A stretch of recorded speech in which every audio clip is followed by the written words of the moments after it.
everybody, it's the Lawn Gnome, and we are back for another DC animated live show. Not only are we back for a specific live show, this is our 10th episode, everybody. 10 episodes of talking DC animation from the world of Warner Brothers and Bruce Timm. Just so happy that we've gotten so far and that the show has been such a great success. But to make the 10th episode of this series even sweeter, everybody, Bryan is back. He is able to actually make a little bit of time this time around, and even though there are wonderful things happening on his end with his family, it's just great to have you back, Bryan, and especially celebrating the 80th anniversary of Batman with the Batman films that we are going to be discussing today. Yeah, two in particular, which obviously I think we both know fully well which ones they are, but absolutely. So I've actually dressed my shelves up in the back. I've got a couple of Batman the Animated Series Funko Pops, including the Phantasm all the way over there. And it's only appropriate because we're not going to be discussing the DC Animation Universe library that we've been talking about for the last couple of episodes. Because of the fact that it is the 80th anniversary of Batman, I thought that this year it was only appropriate to go and talk about some very special DC animated films that were given to us by Bruce Timm and company before this whole library of films graced us with their presence in 2007. And that means we're going to be going all the way back to the very beginning. Batman, the Animated Series. So, 1993, we had already seen Batman the Animated Series. It was such a glorious time for DC, for animation.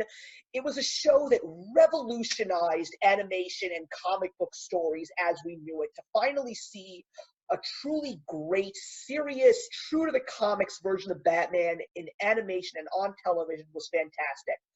But then the guys believed that it was time to officially do something monumental and bring this Batman to the big screen with Batman Mask of the Phantasm. Very closely linked to the original show, but doing something that we had not seen from the Batman animated series, and that was Bruce Timm and company's take on Batman's origin. So, Bryan, where do we begin? Well, first of all, the first thing I saw about this, because obviously I'm in the UK, I started watching Batman the Animated Series. I think we got a little bit later than you did, as was often the case. But I do remember, like, Batman Returns is pretty much what threw me into full-on Batman nut mode. I didn't pick up a comic book until I'd seen Batman Returns. The first comic book I ever got was actually the movie adaptation of Batman Returns, because I was obsessed with that film, absolutely obsessed with it. And then this TV series, I didn't even know that Batman the Animated Series was even a thing. And I was sat watching this Saturday morning cartoon. I can't remember what the show was. It was like a children's magazine show where they'd have like game show bits, they'd have different programs segmented into it, and Batman the Animated Series was one of those shows. It dropped, and the first episode that aired was in fact not on Leather Wings, which is obviously the first episode. The first episode that aired over here, certainly the first I saw at any rate, was The Cat and the Claw Part 1. Oh, wow. Yeah. So bear in mind, Batman Returns, I was massive on that film. So we got this Batman animated show with Catwoman being the first villain. I was obsessed with Michelle Pfeiffer's Catwoman at that point. And that episode in particular, that first part, is really well animated. The stuff where she's flying across the rooftops, kind of jumping across the rooftops, just so brilliantly animated. And right from then on, I was absolutely hooked. And I recorded every episode on video cassette. I watched them time and time again. I think I wore the tapes out. And then a couple of years later, that same show, that same Saturday morning show, which by that point had got pretty big on Batman the Animated Series. That was kind of, it became something of a flagship thing, I think. They got good ratings for it. They dropped a trailer for Mask of the Phantasm, and they showed the clip of the bit where the airplane bomb comes in, and then on the phone you hear Joker going, hello operator, I think my body's been disconnected. And it's like, and it's just like the clip they showed, because it was just, I was sold. And I was just, the thing is, we didn't get it at the cinema, and I was gutted. But they advertised it as if we were going to get it at the cinema, but we didn't. And I had to wait, and there was a bit of confusion as to what was happening with it. I think it didn't do quite as well as they were expecting in America, so they rethought their strategy over here or something. And in the end, it just went straight to video. But I got it on video, and I watched it, and just seeing Batman the Animated Series in widescreen, 16:9, because obviously the TV show is 4:3. You know, it's just the square picture ratio. So it was just, it was amazing, and the story was fantastic. It is fantastic. You know, I don't think anybody's going to be under any illusions that both you and I love this film. It is everything that is great about Batman the Animated Series, but turned up a notch, because obviously with it being a slightly, you know, a bigger budget kind of thing, a feature film, they put a lot more effort in. They've put a lot more effort into the character work. The animation is a lot crisper. It's a lot smoother. It's just, yeah. As a fan of the show, you couldn't ask for more, quite frankly. And obviously Mark Hamill back as the Joker. It was just, yeah, I love it. I've seen this film so many times. It never gets old for me. It's just absolutely brilliant.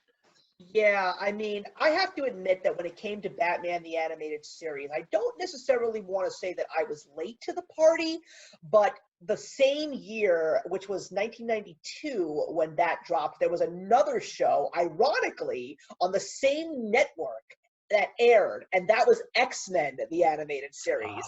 So Not even close. I know, but when it close. came to me as a kid who was loving comic book characters, I just was drawn to X-Men a little bit quicker. But I did still watch my share of Batman the Animated Series. And yes, I never walked around saying that I hated that show at all. I always really enjoyed it. But I think what I love so much about Batman the Animated Series is that when you get older, it really is like a fine wine. It gets so much better with age because you appreciate how that show was put together. The fact that they really tried to make each episode like a little movie. The voice casting was revolutionary because Andrea Romano did such a great job because she didn't want to get voice actors for this show. She wanted to get actors for that show. So you had some of the legends in the industry, like you had Richard Mall from Night Court voicing Two-Face, you had Ron Perlman voicing Clayface, you had Mark Hamill voicing the Joker, Roddy McDowall voicing Mad Hatter. Such a great selection of prestigious actors that lent their voices to these iconic characters. And this show truly showed its worth because it got nominated for so many awards, because it was such a different cartoon for what was on television at the time that was technically classified as geared towards children. And the best part about that show was it was a show that parents who were fans of Batman could actually sit down and watch with their kids. And I will also say this, because I did say this in the previous episode, this was also the show and the reason why Adam West still had that relevancy till the day he died, because Bruce Timm decided to use him in an episode called Beware the Grey Ghost, and it was just so great to see him back in Batman's world, and I think that was what Adam West really needed to find some rejuvenation before Seth MacFarlane found him and had him doing a lot of voice work on Family Guy, and that's fantastic as well. But it was just great to see that Bruce Timm and Paul Dini and Alan Burnett, they just gave so much tender love and care to the show. So you're absolutely right. The movie did not do very well in the United States, and like Warner Brothers always does, they just don't know what to do with their comic book properties. But this movie had a terrible marketing campaign, to the point that people didn't even know where this movie was even going to be, or nobody was really saying much about it. Even when the movie was in theaters, there weren't any advertisements that were saying, you know, this critic gave it this review and whatnot. But critics who saw it loved this movie so much. They really did appreciate it a lot. And when I saw it for the first time, renting it, I really loved what I watched, and I think I like it a lot more as an adult than I did as a kid, just because of how complex the storytelling is in this film. But it was such a great movie because this was Bruce Timm and company's interpretation of Batman's origin. I liked the fact that we didn't go all the way back to the killing of his parents, but we obviously knew that his parents were dead, because when we see the story being told in flashbacks, the first scene that you see is a young Bruce Wayne standing by Thomas and Martha Wayne's grave, which is great. And throughout the rest of the story, I love that they roped in the romance, because I think that that was one of the most important things to show Batman's humanity. You see that in the animated series, but not so much as you showed it in this film. And getting Dana Delaney to voice Andrea Beaumont was such a great choice. So great because of the fact that she would voice Lois Lane in later years in Superman the Animated Series and Justice League, but getting Kevin Conroy back, and you have Shirley Walker composing the score, you have Mark Hamill as the Joker, and of course you've got the new villain, or should I say villain, which is Phantasm. Just such a great story and such a deep look into Batman's psyche, which I think was something that the comics really show, but the version of Batman that you see in movies and television, we never got that until Mask of the Phantasm. At least I don't believe so. No. I remember when I first saw the poster for the film, the Phantasm, they really took a lot of the look for the Phantasm from a Batman villain called the Reaper. And when you saw that image of the Phantasm, that's what it felt like. It felt like, oh, is this going to be like the animated series version of the Reaper, which, you know, like obviously in the comic books would be required to be a very R-rated villain. He doesn't mess about.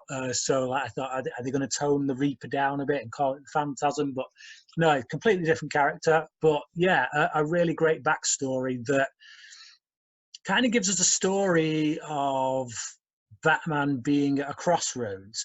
Like you say, we don't go right back to the beginning.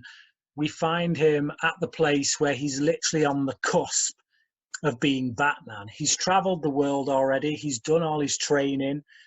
He's going on his first few missions. He's not quite Batman yet. He's not got that identity, but he is trained. He does know how to handle himself. You know, he's got the tricks and all that kind of stuff.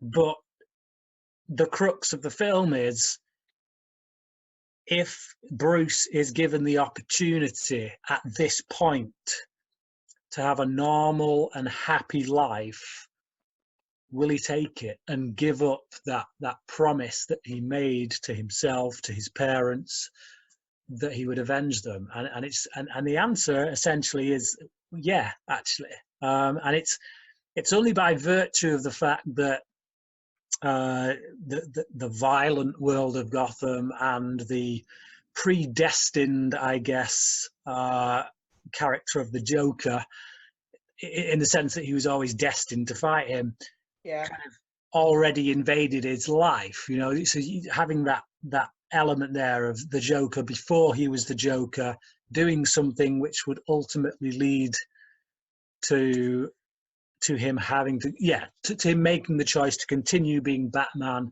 rather than having a happy life.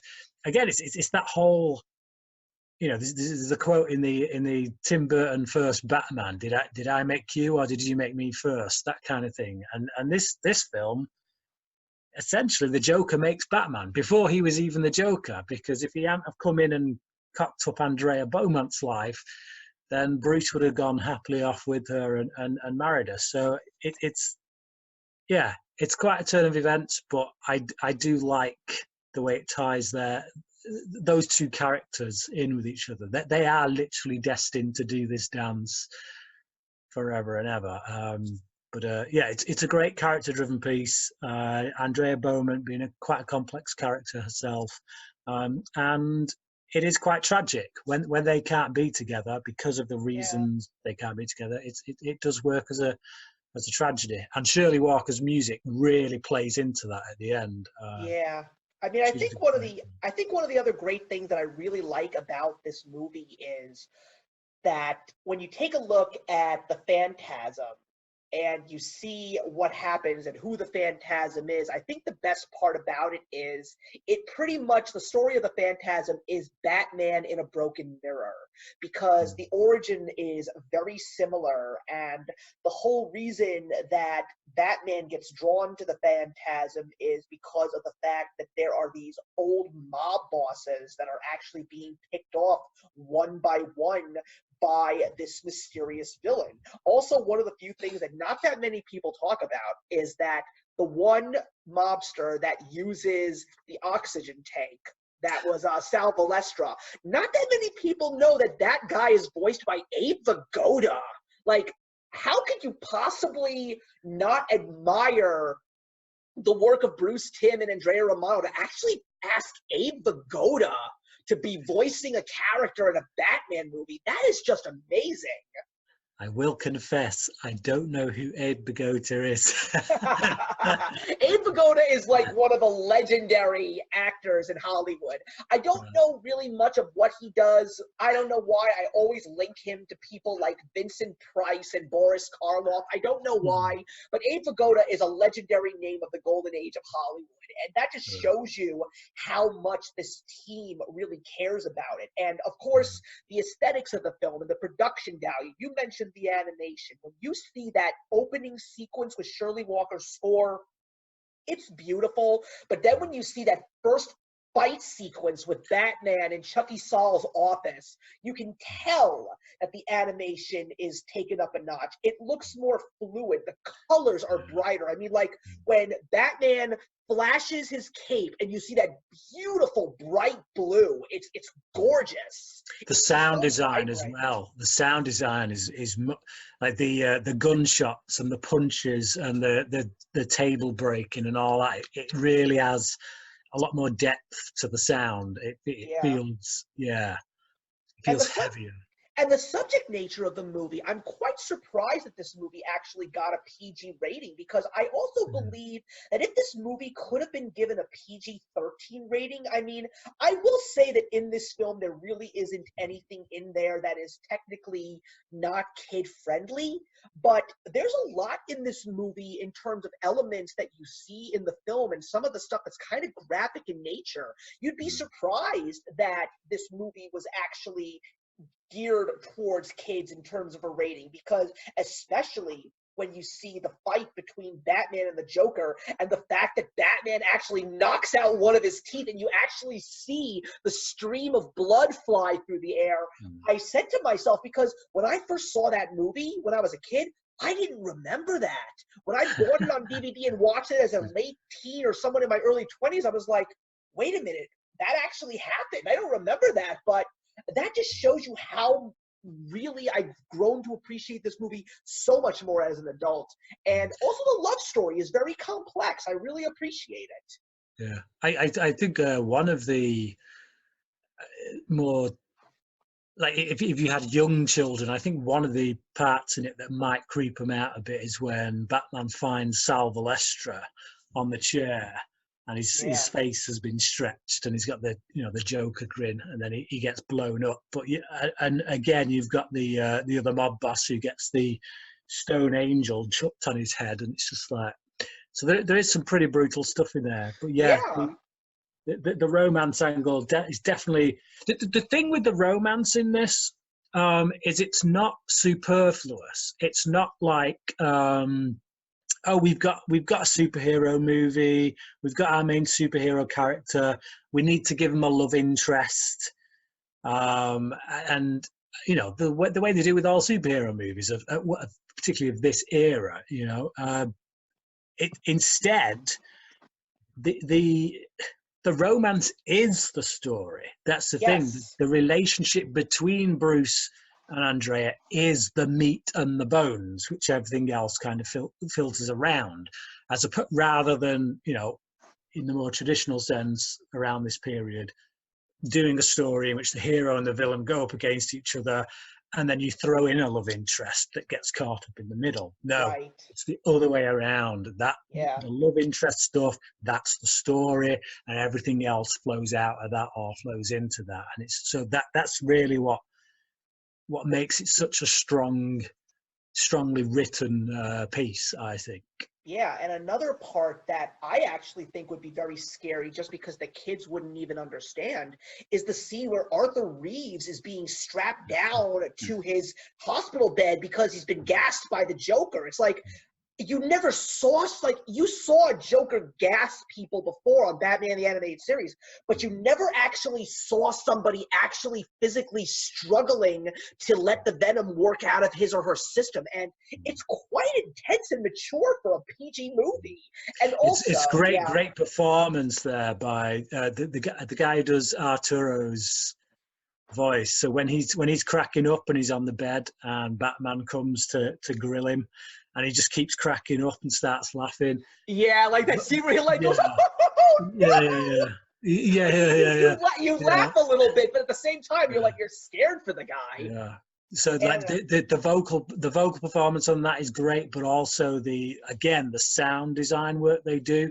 So when they cut from the hospital bed to the insane asylum kind of thing, and you have that echo, almost like the laugh is going down the corridors, and it gets very echoey. That really adds to the mood of it. It's just all the little details like that really feed into making this an expertly choreographed piece. Yeah. And if there's one specific person who doesn't get enough credit, I want to give him credit for this, because the moments that he has in this movie are just priceless, especially for comedic value. And that's Efrem Zimbalist Jr. as Alfred. Yes, I love the little comedy bits that Alfred was a part of, and I love but it starts with the opening scene where he's like, all those people who, well, you're the perfect frame of sanity. By the way, sir, I put away your exploding gas balls. Like, I just love that little scene. It's really funny. And also I dive at your bottom, sir. I bloody well ought to. Yeah, but he also has, even though he doesn't have much of a speaking role, he also is in one of the best parts of the whole movie, and I love the way it's animated.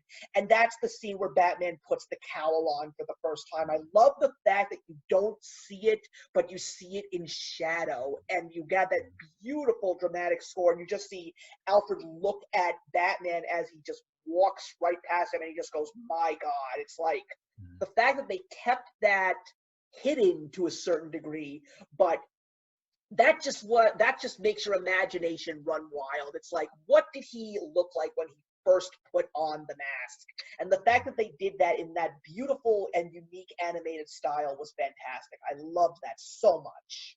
Yeah, definitely. I think you don't get many scenes with Alfred in this, but you do get the sense from the ones that we have of that fatherly figure that he is in Bruce's life, and particularly in the final moments when he's consoling Bruce because he feels he's lost Andrea, and he says he couldn't save her, and Alfred's like, I don't think she wanted to be saved, and you look into the abyss too long, and all that kind of stuff, and it just you really get the sense. Appreciate Alfred. Yeah, Alfred is an anchor in Bruce's life, keeps him grounded. Well, as grounded as you possibly can with a guy who dresses up as a bat. But so great stuff, basically. Yeah, start to And finish. do you want to talk a little bit more? Do you want to talk a little bit more, especially because we haven't even tackled Mark Hamill's performance as the Joker?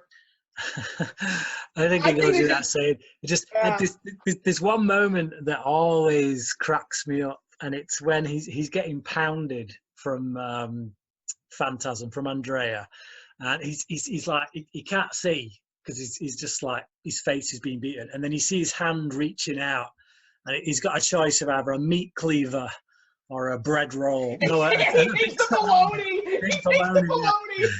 Yeah. He gets the bologna and whacks it with it. It's just like Yeah. classic, absolutely classic. You know he's felt that machete, and just because it'd be more humorous, he's gone for the bologna instead. It's like, Yeah, and quite frankly, I think that this is definitely one of his best performances as the Joker, and it's such a great, and the animation, the drama that's thrown in there as well.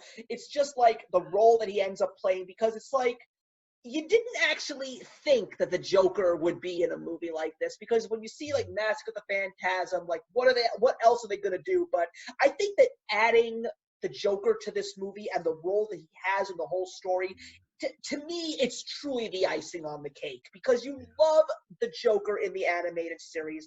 To actually get him in the animated film, and beautifully animated, I will say, his color palette just pops so much more than it does on the television show in this film. But I think we have a lot more to discuss about the Joker later on. yeah. Well, I think I don't think he's ever been used as well as he has here, because like I love Mark Hamill in the series. I love the Joker in the series, but I do find more often than not that his episodes aren't the best ones, because they get too outlandish, they get too ridiculous, his plots become too ridiculous. But because they use him here in a plot which is much more grounded, it's linked to mobsters, something that's a bit more He real. becomes scarier and less funny. He becomes scarier, but I actually think more funnier as a result, because you put him in much the same way that Heath Ledger's Joker did in The Dark Yes. Knight. You take the grounded world, the grounded, gritty world, the real life kind of situation of mobsters, you throw Joker into that works for me. But when you have him doing these really outlandish plots, like Christmas with the Joker, Christmas with the Joker is an episode that I can be entertained by, but I'm not really going to put it in my top 10 Batman animated series episodes, because it's just too ridiculous. It's too outlandish. But you're absolutely right. Yeah. You're absolutely right. Him interacting with mob bosses really gives him a more human side, and I still appreciate the fact that they do make him a little bit more real, and because of the fact that they make him more real, they make him more menacing. But yeah, like that scene where Valestra comes up to him and basically says, "They're going to come after you too the minute they come after me," and then like he basically calls him an idiot to his face, and then Joker, his smile goes away, and it looks like he's about to kill him, and then he goes, "Don't touch me. I don't know where you've been." Like, then he goes right back to where he was. That's what I love so much about Mark Hamill as the Joker. Yeah.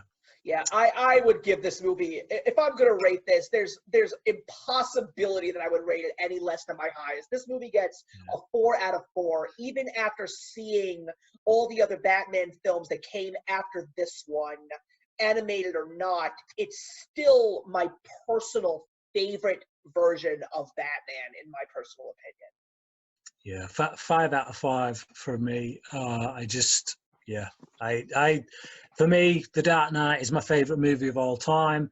But if somebody wants to say that this is a better iteration of Batman, I totally get where they're coming from. This is a 5-star movie. Either way, I love it. I've seen it so many times, I've lost count. So. If anything, this movie basically was the culmination of Bruce Timm's work, basically saying, this is what we can do, and this just shows you how good we are at what we do. But unfortunately, Warner Brothers screwed it up, and because of the fact that the movie did not do well in theaters, they never brought this version of Batman back to the big screen, unless you count those special screenings that they do for some of these DC animated movies, like they did for The Killing Joke. But let's move on to the next animated film, and this was direct to DVD slash VHS even at the time, I think.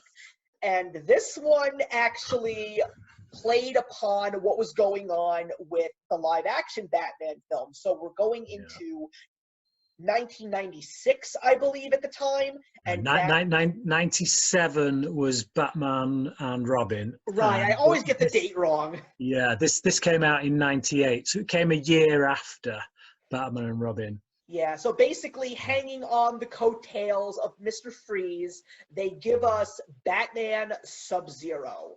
Which really yeah. didn't help, to be honest. Yeah. Coming off the back of Batman and Robin did not help this film, because when you've got a new animated movie, a new Batman animated movie that comes out, you're not going to win any new converts by saying, hey, the villain in it is Mr. Freeze. Remember him from last year's Batman and Robin?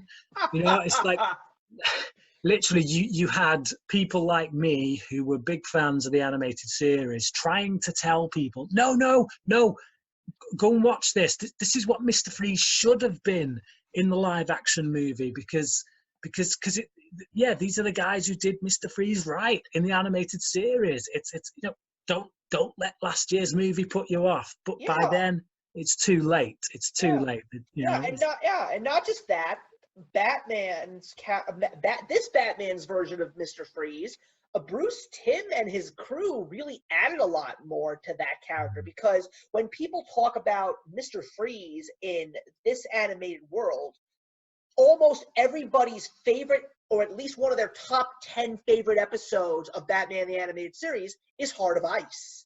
Heart of Ice is a fantastic episode, and it was one of the first episodes that showed that villains are not necessarily entirely evil. They're not just black and white. And seeing a character like Mr. Freeze, you saw a true human side to the reason why he is what he is. So this story, of course, involves that specific storyline. But the other interesting thing about this movie is the fact that this movie includes two specific characters that were not in Mask of the Phantasm. And that is where we give a role to Robin and Batgirl. And you know what? I know that there are so many people that just love to dump on Robin. But Bruce Timm turned Robin into a truly meaningful character. I love the episodes that Robin is involved with, and I love the fact that they make him such a great, mature character.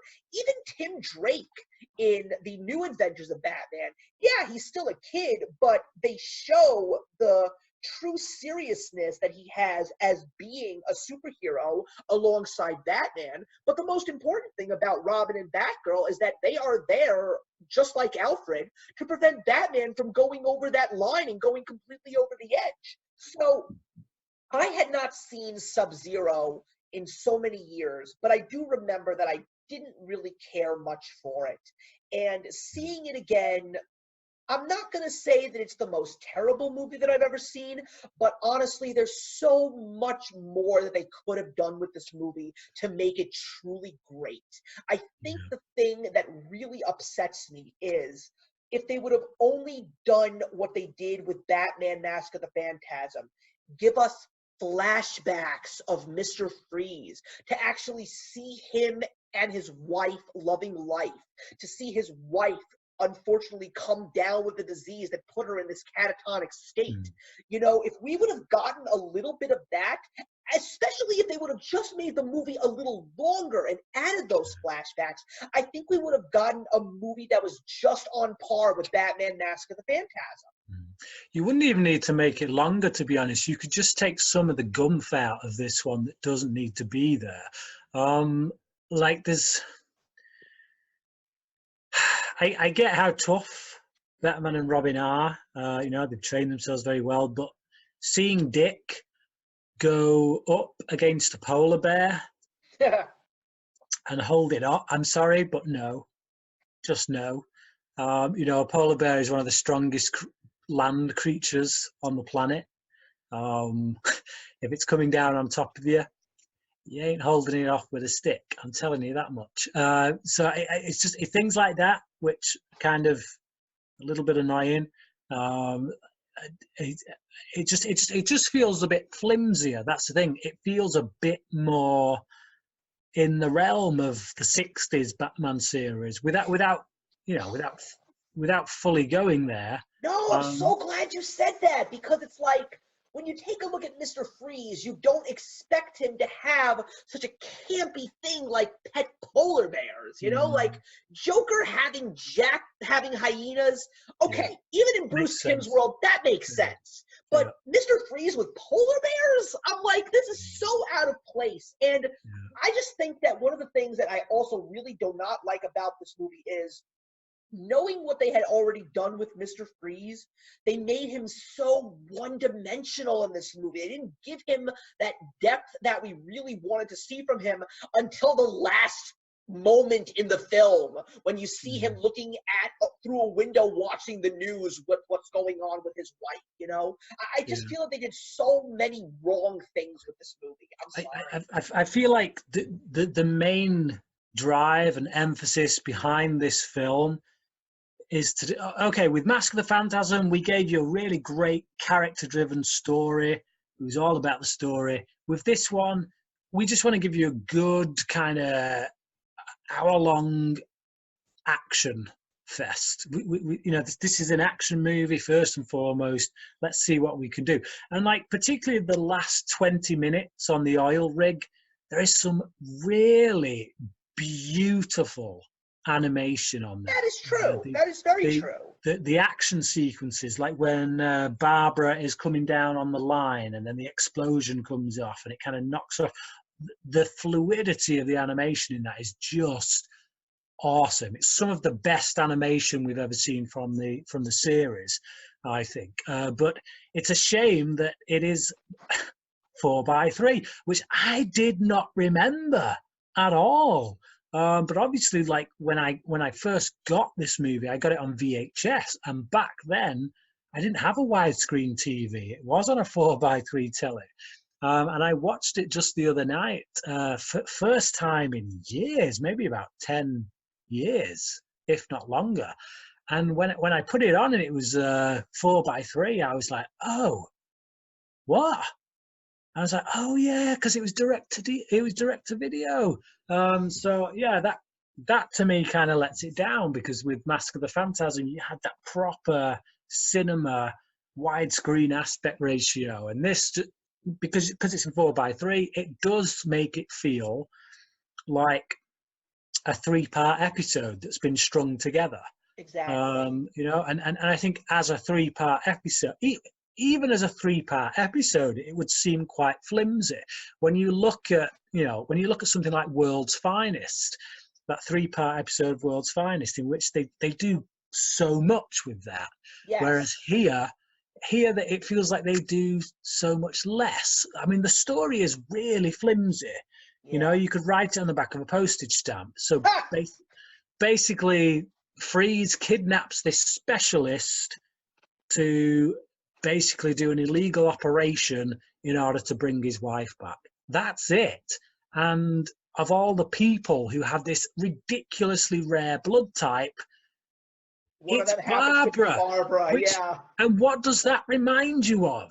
It reminds you of Batman and Robin, the flipping film that came a year before it, in which the one person who could save Victor Freeze's wife, who had the same rare disease, was Alfred. And it's like, oh, man. Bryan, I'm going to quote a line from your Batman and Robin review. What are the odds? What are the odds? Seriously, man alive. It's just, yeah, it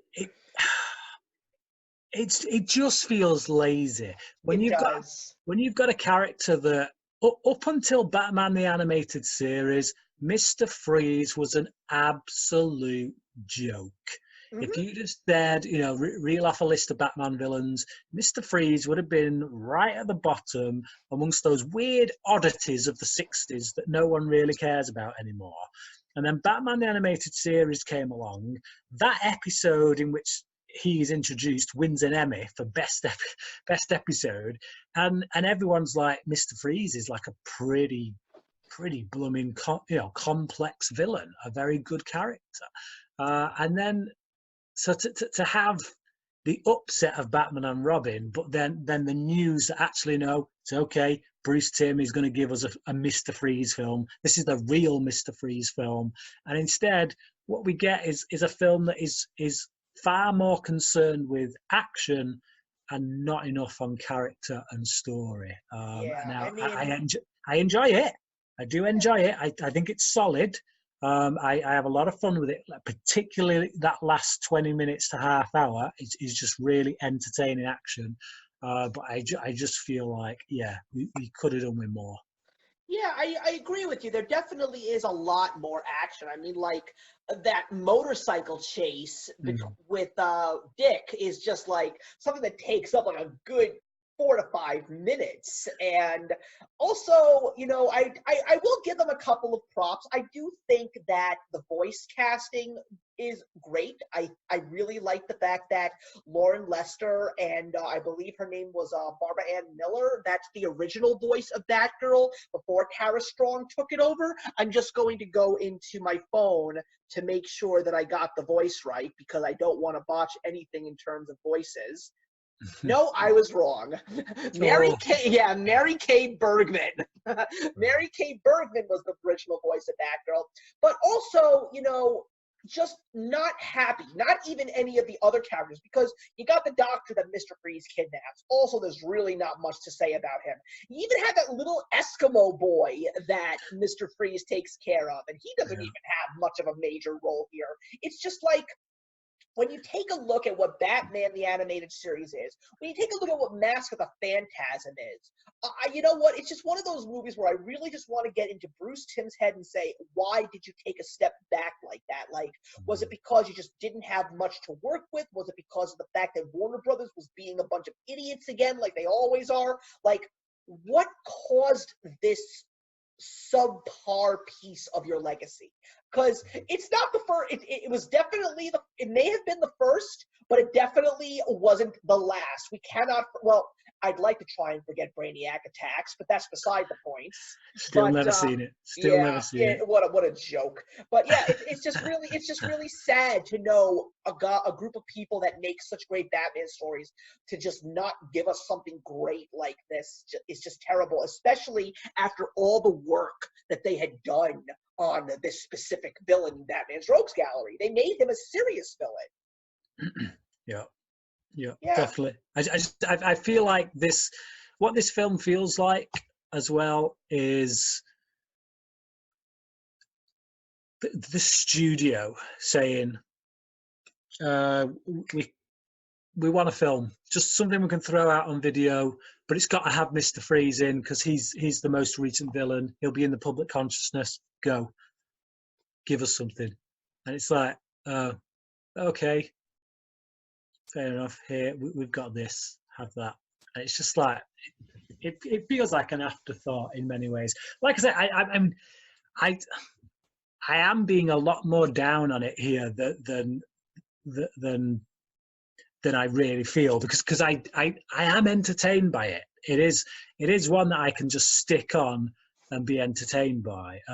But that's it, really. I don't come to it for the same kind of depth that I get from Phantasm, not by a long shot. I give it a 3 out of 5. Ain't a right lot more I could say about it, to be honest. Yeah, I'm giving it like a 2 stars out of 4. I just fall in the middle. Like, you're right. There's certain things to enjoy about it. I think the animation's very good.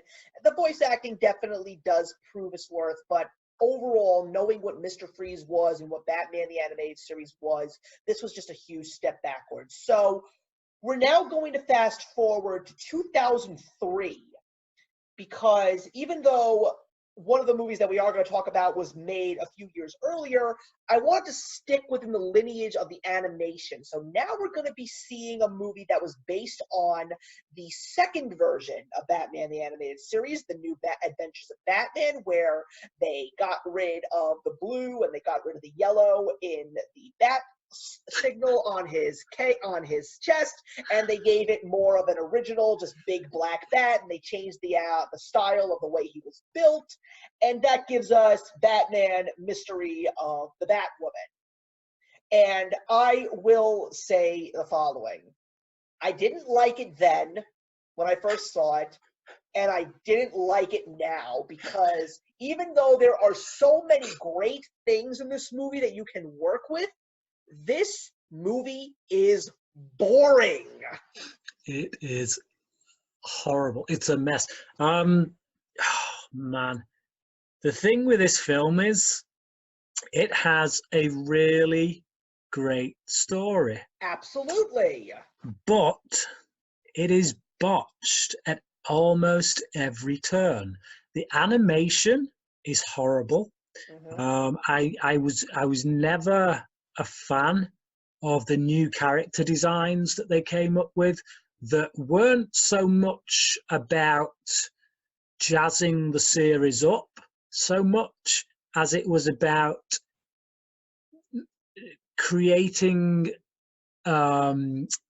character patterns, templates that were easier to draw, and then therefore were cheaper to make.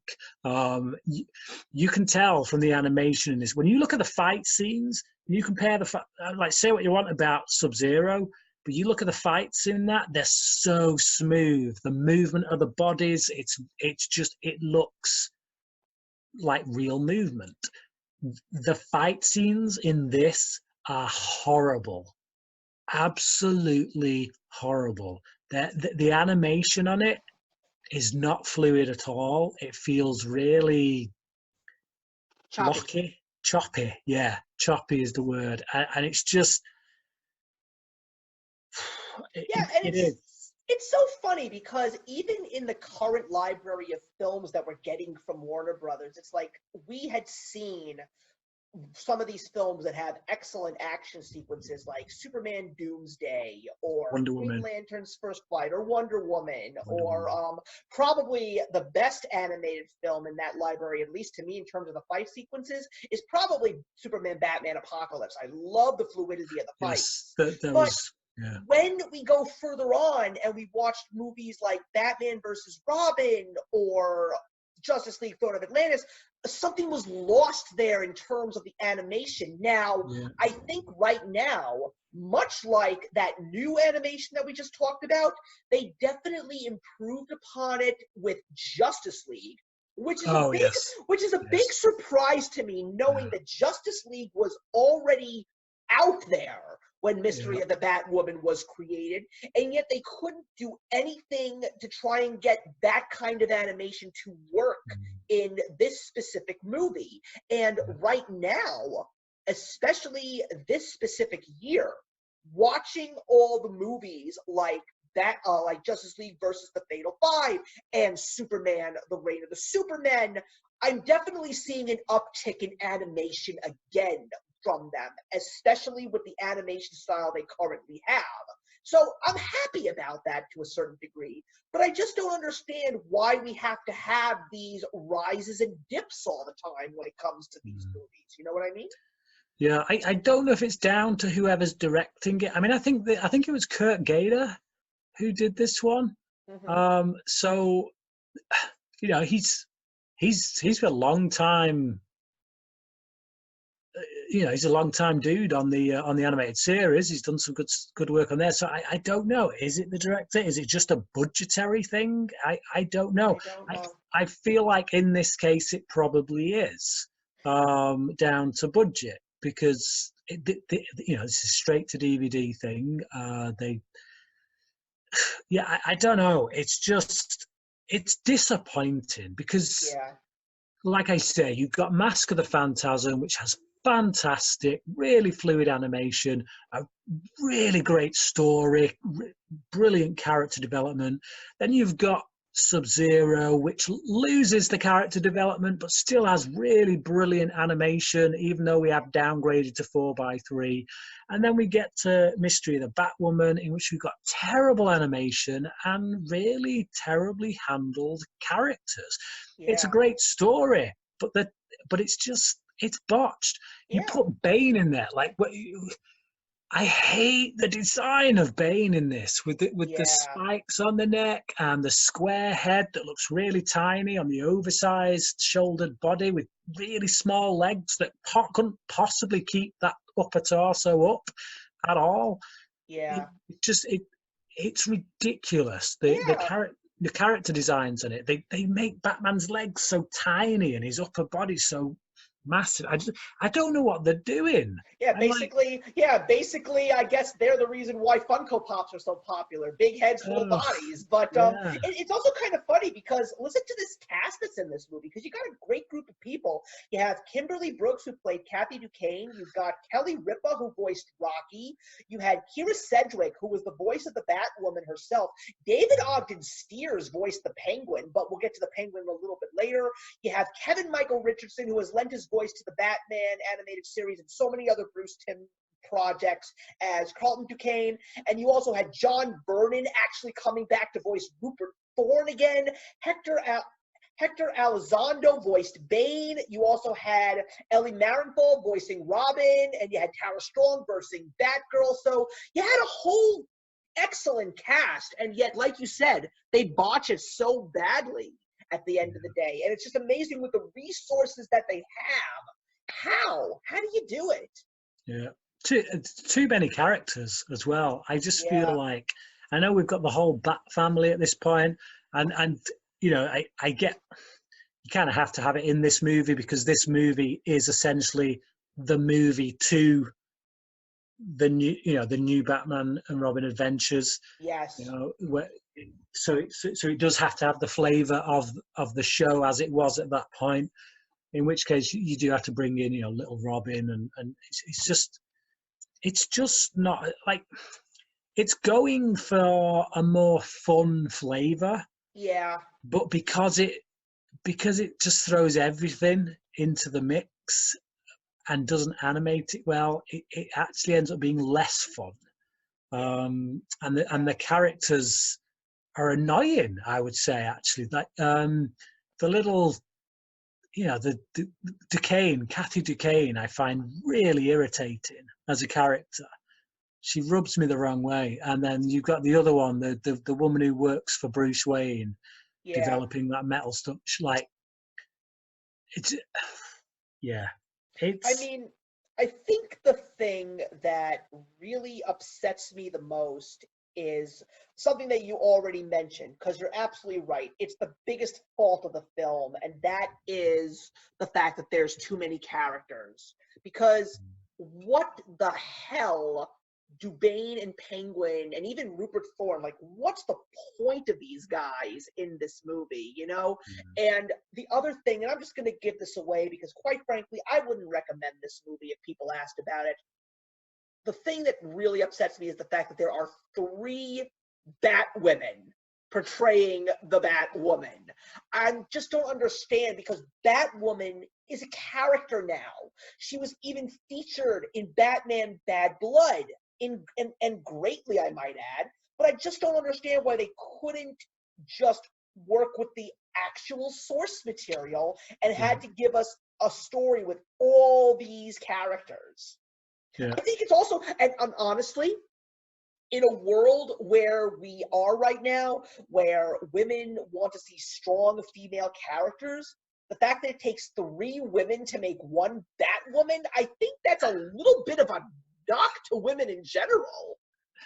I just, for me, it's like they swing from one way to the other. Like, sometimes less is more, but like, obviously with Sub-Zero, we got too little. Like, Yeah. they took too much away, and it's almost like they swing the other way with this one. Okay, well, it doesn't work paring it right down, so let's chuck everything into the mix. And it's like you say, it would have just been so much better if they'd have had one character, this Batwoman character, and maybe bring it down to one villain, and have that villain be, I don't know, whoever. It's just, Yeah. it doesn't excite me. Like you said, you watch it and it's actually boring. Like Yeah.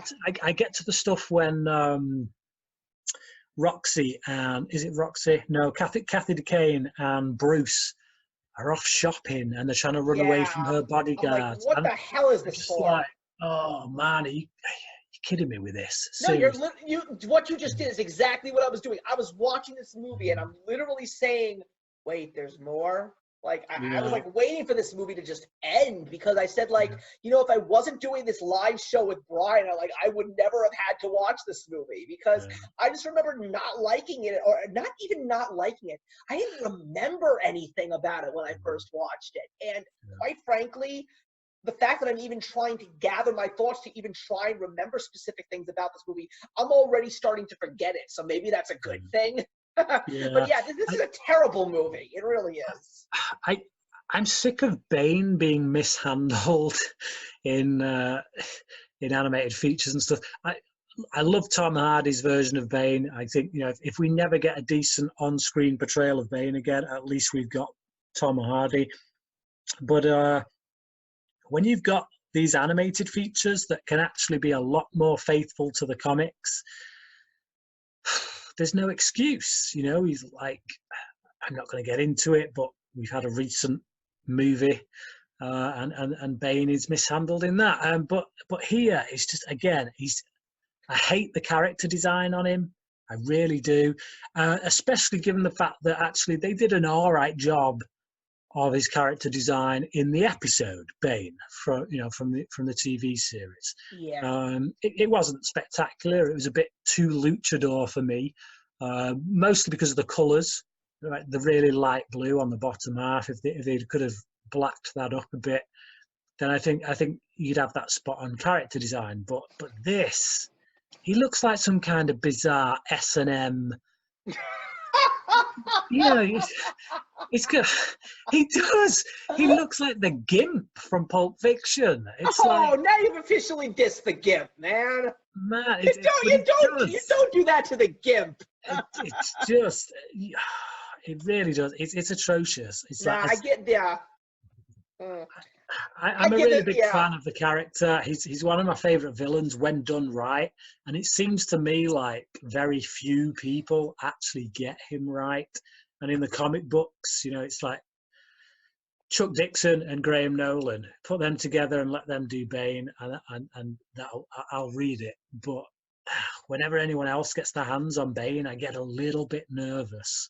Well, I will say what you will about Batman Ninja. The fact that he was a sumo wrestler in Batman Ninja for the comedy was actually funny for me. But I totally agree with you because the fact that and you even said this in your Batman and Robin review, the fact that they basically just turned him into a henchman, a lackey.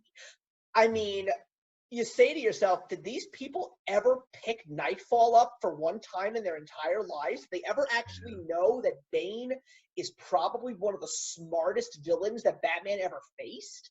Like, this is the guy, yeah.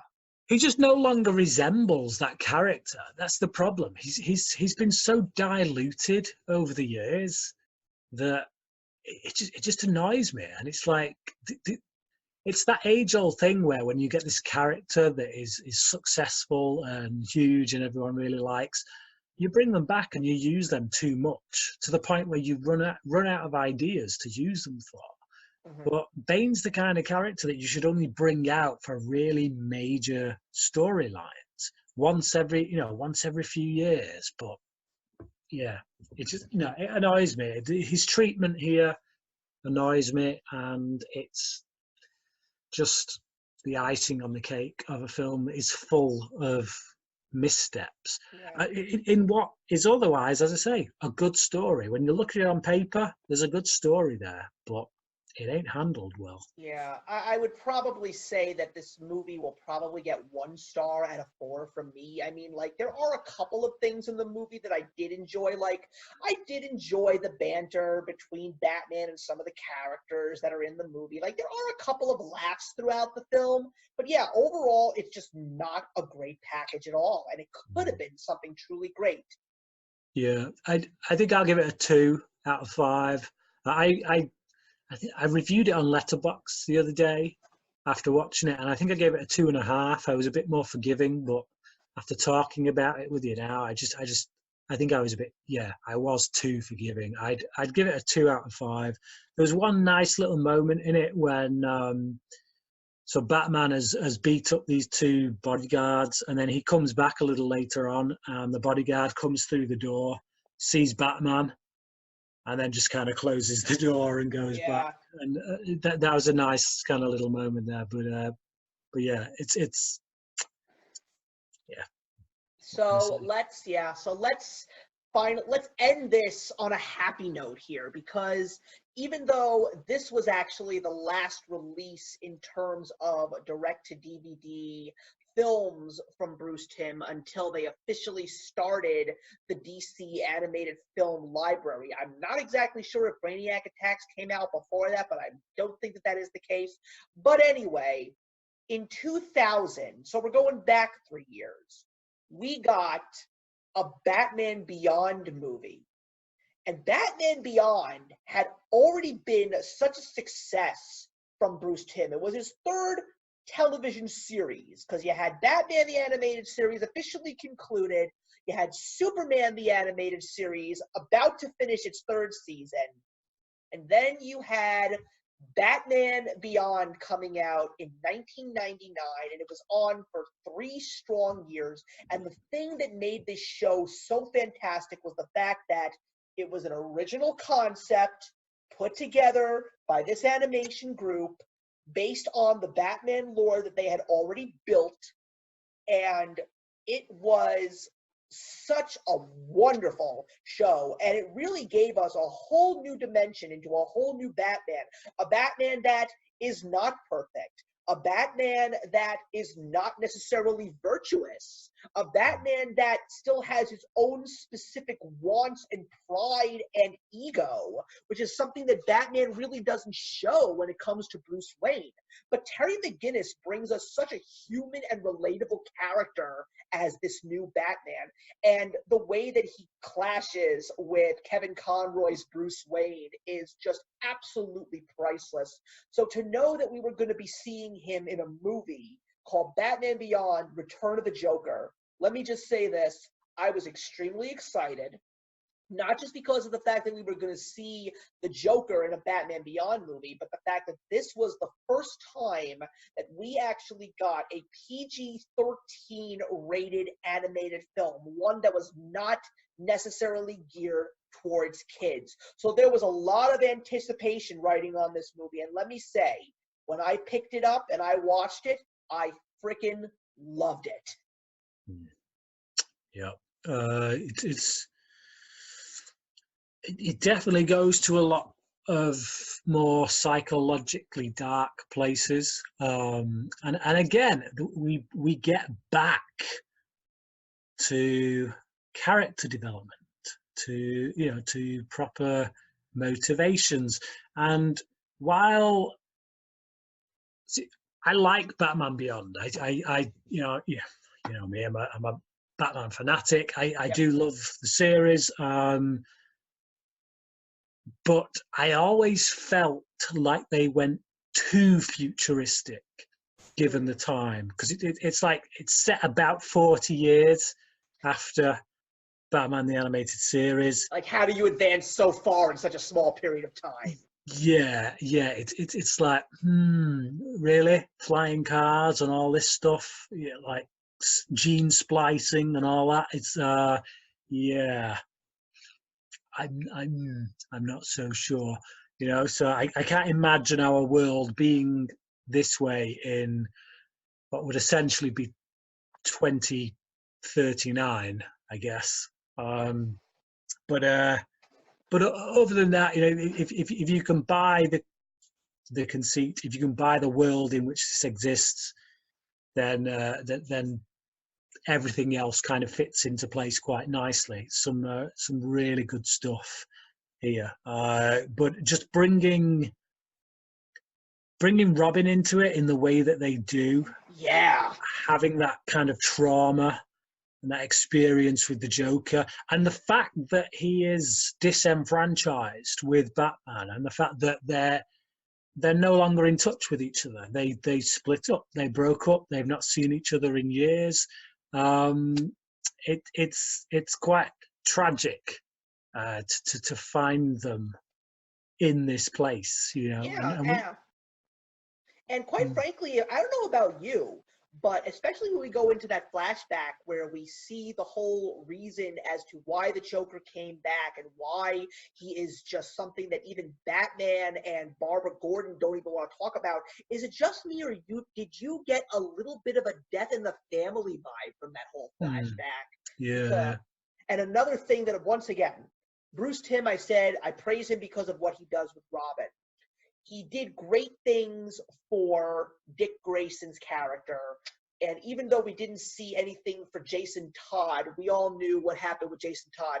But Tim Drake never really had something this deep, even in the comic books. So leave it to Bruce Timm to give us a great story that revolves around Robin #3 in such a great and mature way as well, I might add. yeah. I mean, Tim Drake did have his fair share of stuff. Like the death of his father was pretty. Yeah, but I mean, Tim Drake's probably my favorite Robin, to be honest. Not the animated version of him, but the comic book version of him. Yeah, they never quite get him up to age in the animated series. He always remained a child. And he had a few kind of Jason Todd-like traits. He was a bit of a mixture, really, of Jason Todd and Exactly. Tim Drake. But yeah, it's just when you see what they do, it's that midsection of the film when it really kicks into gear. When you have those flashbacks, you find out what happened, and it just puts a huge amount of weight onto these characters now, and yeah, just with what they've done, it's brilliantly handled. I think the animation, while not quite on the level of Sub-Zero and Mask of the Phantasm, it's definitely better than what we get with Mystery of the Batwoman. Yeah. It's still a bit choppy in places, but you know what? The story and the characters cover up for that. yes, definitely. And one of the other things that I will say, the reason why I like this movie so much is because this one, you just have so much fun. This movie is just fun.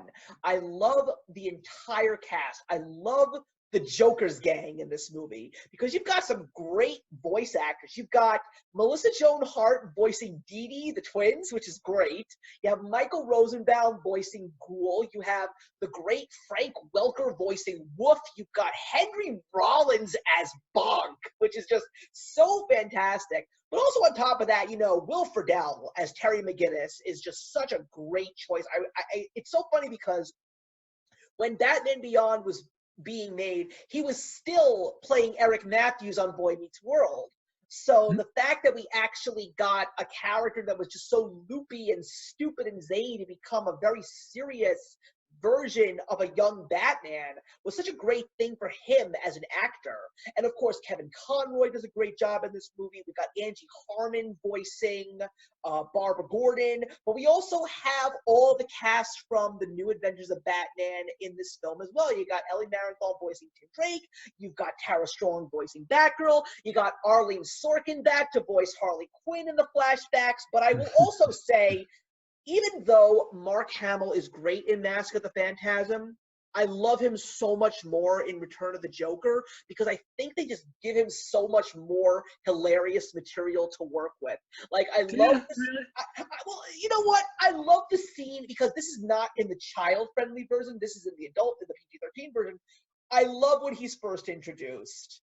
And I just love the fact that he said, like, she's about to shoot Bonk, and he's like, hey, man, I was just kidding. And he goes, so was I. And then he and like the little bang stick comes out. And so then he turns around and then he shoots him and he goes like, whoops, no, I wasn't.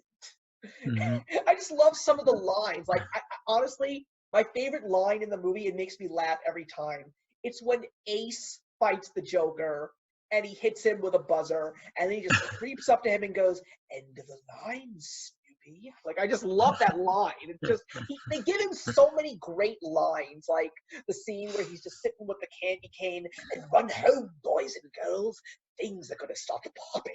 Like, I just like the lines. I don't know. For me, I still think he's stronger in Mask of the Phantasm. Like, there's some really great moments in Phantasm as well, like when Andrea kicks him in the balls. Yeah, exactly. and he's like, oh, the baloney thing. You've got the thing on the jetpack when he's speeding around. He's like, let us go, or we'll both die. And it's just, yeah. No, I don't know. It's a tough one. Tough call, yeah. but I think I'm going to go with him in Mask of the Phantasm. And I also really like the plot of the story because they really have you guessing till the very end. I mean, I think what was kind of funny was I watched this movie and Batman Mask of the Phantasm with my wife, and she found Mask of the Phantasm to be a lot more predictable when we were trying to figure out who the mystery of that movie was, which was Phantasm. She was still guessing when it came to trying to figure out who the Joker was.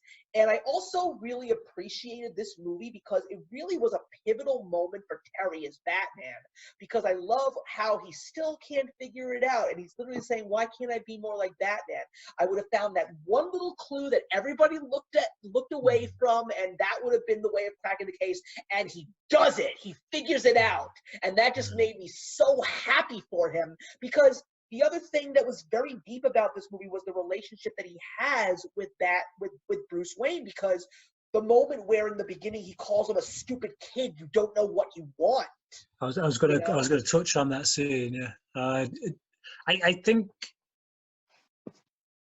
it's a little unfair to point out the predictability factor, just because Phantasm is a lot more grounded. True. And I think because of that, there's only so many places you can go with reality. Whereas with Return of the Joker, you have no way to tell who the Joker is, because there's no way you're going to know that he's been in this chip until that gets revealed. And for me, it is actually a slight weakness of the film. It really? Feels like, yeah, it's one of those concepts that's a bit too sci-fi. The reason it don't work for me is because this isn't something that the Joker has done in Terry McGinnis's world.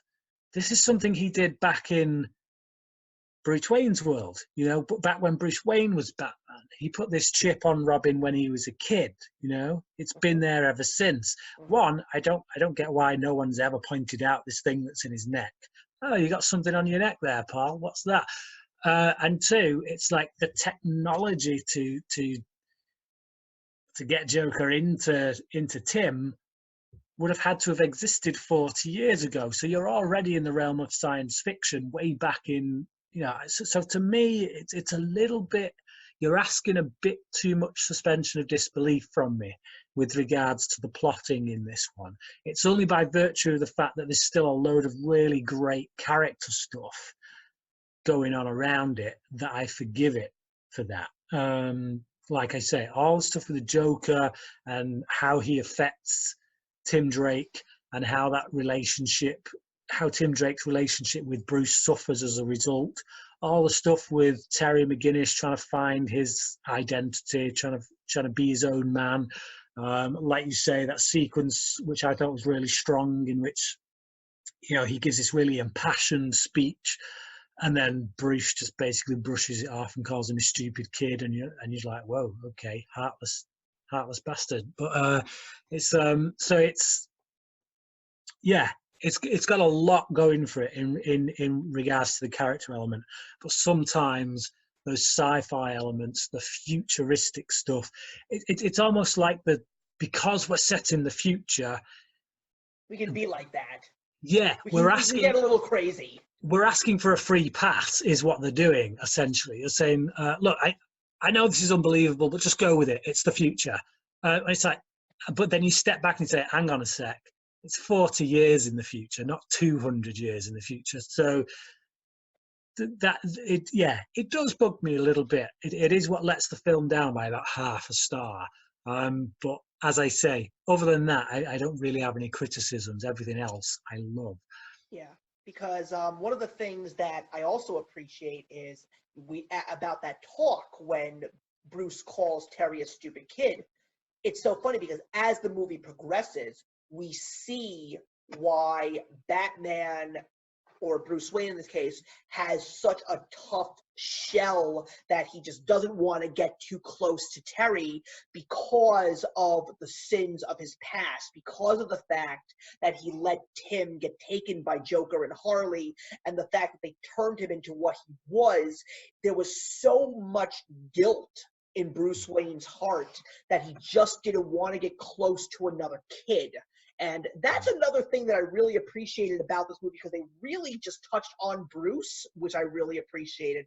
The fact that here was a guy that was always taking in troubled children cases, whether they had just lost a family member or they were just a troubled kid, he would take them in and just try to show them the way. But he never seemed to want to get that close to Terry. Even when you take a look at the show, he and Terry always were butting heads. But now we know why. It was because of that one event that happened in his past that just made him cower into this corner and never want to share his true self with another person, because he just didn't want to have another great failure. Mm. Quite funny as well, seeing Bruce when he gets gassed by the Joker, having him laughing. You always wonder what he would be like when he actually gets gassed. Yeah. But it's like you don't really hear Kevin Conroy's Batman laughing all that much. The only time he does is when he gets gassed by the Joker. And the last thing that I really want to touch on are two specific things. I want to touch on that final fight between Batman and Joker. And the reason why I like it so much is because of the fact that Terry shows Bruce that he is really a brand new Batman of his own making, because I love the scene where he literally just breaks off the door handle and actually says the Joker, let's dance. And then Batman tells him, here's how you fight him. And he's like, Joker likes to talk. He's like, wait a minute, I like to talk too. And the fact that he actually gets under Joker's skin, which is something that you never really see much of. The fact that Batman, he basically says, you're not my equal, man. You're just a stupid clown. And I'm going to tell that to you to your face with no shame, which is something that Batman never did. And that's why the Joker got so villainous and angry, because Batman never did that to him. He's like, Batman had more respect for me. And he's like, I'm not Batman. Yeah, he plays into Joker's ego, really. He laughs at him. That's the best part, when he laughs at Joker. Yeah. So, yeah. But, no, it is. I like all that stuff. And I like the ending in which Bruce tells Terry that essentially it's not the costume that makes the man, it's the man that makes the costume. And the fact that he actually still learns a little bit of something from Terry. And the other thing I did want to harp on was the cute little thing that happens at the end with Dee Dee, and we find out who their grandmother is. I think that was just beautifully done. And I also love the ending sequence when Terry is basically standing on top of this building and he puts on the mask and you hear the electric guitar version of the Shirley Walker score from the animated series, and then the movie concludes.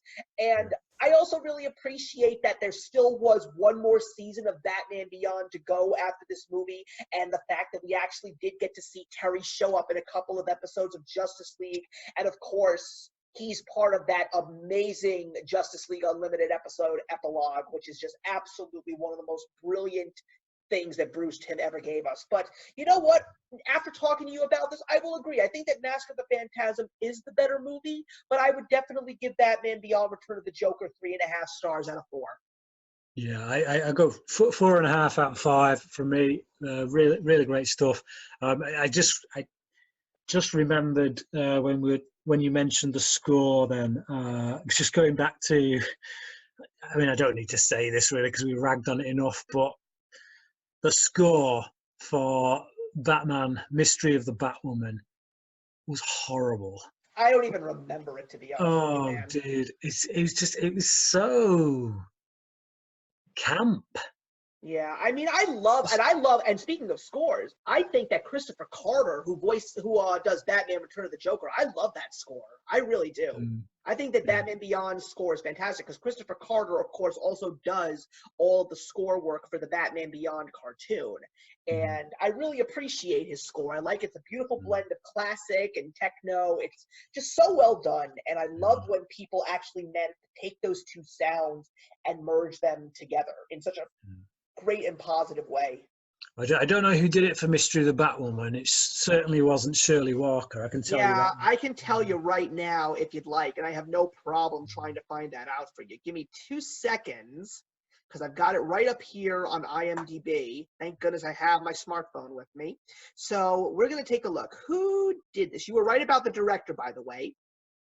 Yeah, Lolita Ritmanis did did the score for Mystery of the Batwoman. Yeah, yeah. I don't recall seeing her name appear on anymore, and based on the strength of the work she did for this one, I'm not surprised. But Yeah, and we I did, don't know yeah.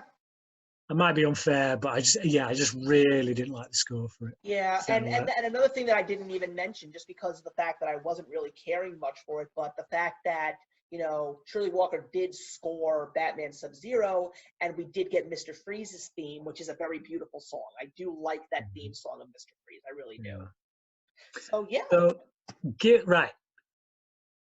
Given that we've come to the end, where would you place Batman and Harley Quinn in this? oh, you know something? That was a thought that was swimming around in my head while we were Hmm. talking about the two in the middle, and I was Yeah. saying to myself, should I mention this? Should I not? I think that Batman and Harley Quinn is better than the two of those. I just think that there's a little bit more value because of the laughs that you get with Batman and Harley Quinn. I I mean, really like it. I've seen it 3 times now, and each time I've watched it, I've expected the cracks to start to show, and for my opinion to go down, because a lot of people were really down on it. But when I watched it, I had an absolute blast with it. And when I watched it the second time, I had an absolute blast with it. And I watched it a third time, and guess what? I had one an absolute blast with it. one So name, one name, Bryan, Rob Paulson. That's all that I'm going to say about Batman and Harley Quinn. That's the selling point of the movie for me. Yeah, you know what? It's not the best movie in the bunch, but you just have a good time with it. It's meant to be fun. yeah, That's and at the end of the day, when it comes to any kind of movie, whether it's good or it's bad, if I had a good time with it, that's all that I really care about. it's really tongue in cheek. Have we discussed it already? Sure, we did. We had a We did, great didn't time. we? Yeah, yeah, Yeah, we that was did. actually the Yeah. last episode that Yes, we actually shared yes, together. that's And it. So yeah. So like I do count that amongst the 4 that we've discussed tonight, because as far as I'm concerned, it's the same animation, it's the same voices, except for Arlene Sorkin, obviously.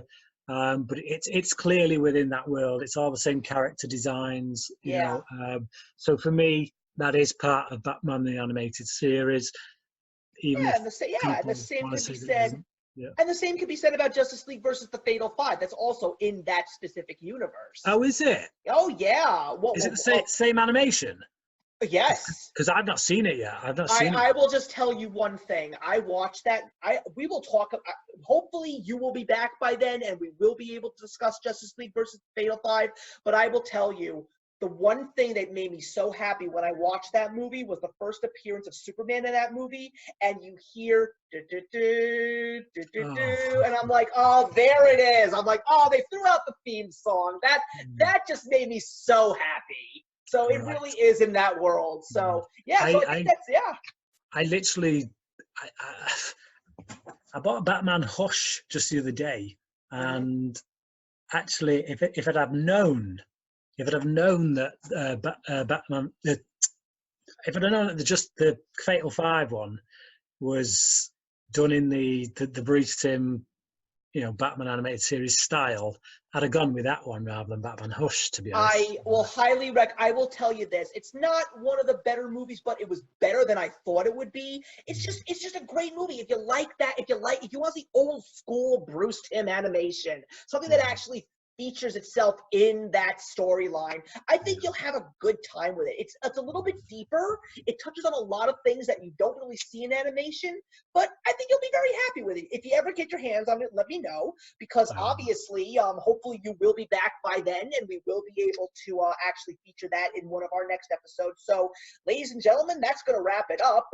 Unfortunately, Bryan will not be joining me for the next one, which will be in October, but I will have another special guest. But one of the few things I will say, Bryan, is I hope that when 2020 rolls around and we start to welcome a whole new bunch of these animated films, I'm hoping that you will be able to finally be back on a regular basis. But we will definitely be in touch, because you and I put this show together, and I want you to be back as a full-on group, full-on guest host as soon as you possibly can. But I will say it was great to have you back, even though I know that your time is very hectic right now. But it was so great having you back on once again, talking Batman with you. It's okay. Pleasure, mate, as always. Alrighty, everybody. So we will be seeing you in October for the next episode, and just be prepared, because things are gonna get spooky. I'll see you in the next one, everybody. Hey, thank you so much for stopping by my channel today. If you're new here and want to see more of what my channel has to offer, please click on the link to my last video, or hit that subscribe button to be kept up to date with all of my uploads. Content of all sorts is posted here quite often, so trust me, you do not want to fall behind. I will see you in the comments, and actions speak louder than words.